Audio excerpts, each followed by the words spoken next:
امام محمد رحمہ اللہ زمانہ وا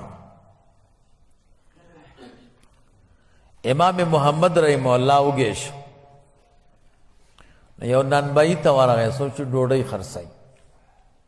ورته وی روپۍ را سره نشته او یو ډوډۍ راکه وګی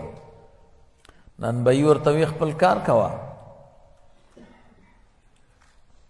ډوډۍ خو په مسلو نه دي په روپیو دي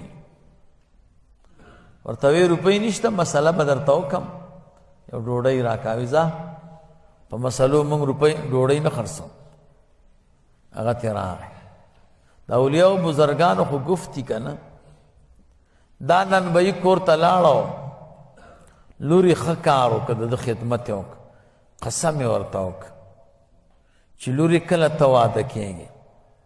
او تا ته ما په ډولۍ کې د دنیا ټول جواهر او قیمتي شیونه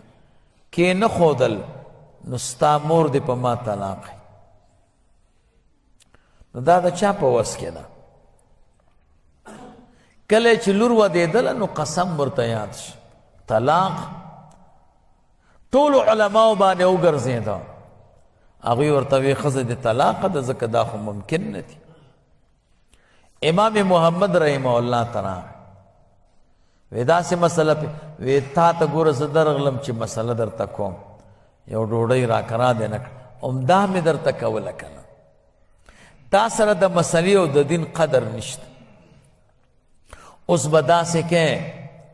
چې 10,000 اشرفۍ به راوړئ مفت مسلې چرته یي څومره 10,000 اشرفۍ به راوړئ او د سرو زرو به یو غوری جوړه کړي او مجمع او په هغې کې به ښایسته خوراک تیار کړي زما طالبانو ته چې دوی وخوري بیا به درته مسله کو هغه وی دا خو اسانه ده لاړه د سرو زرو یو زبردسته مجمع جوړه کړه غټه او په هغې کې قیمتي خوراک تیار طالبانو وخوړ وی ماړه شو یا ماړه شو وی راوړه لکه روپۍ 10,000 اشرفۍ تې واغست دا آیت یې ورته یاد کړه ورته وی چې کله دې لور ودېده قرآن کریم ورته ورکړه الله فرمایي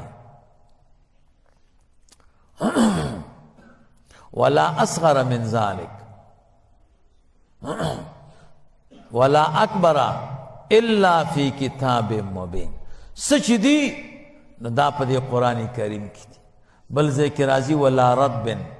ولا یابس الا فی کتاب مبین بس ځه ښځه دې نه طلاق بس قرآن کریم اوس هم که فکر مو کړی دا رواج دی د چا لور ودېږي که نه او ډولۍ کې اوس خو ګاډي دي اوس به کېدی شي قرآن کریم هم نه ورکوي خو مخکې به ډولۍ وي پوهېږي که نه د لرګي او کجاوه به یې جوړه کړې او هغې کې به 2 لرګي ورکړي 4 نفرو باندې به دا ډولۍ نیولې وه قرآن کریم به یې ورکړه چې دا واخله خو غرض یې صحیح نه و غرض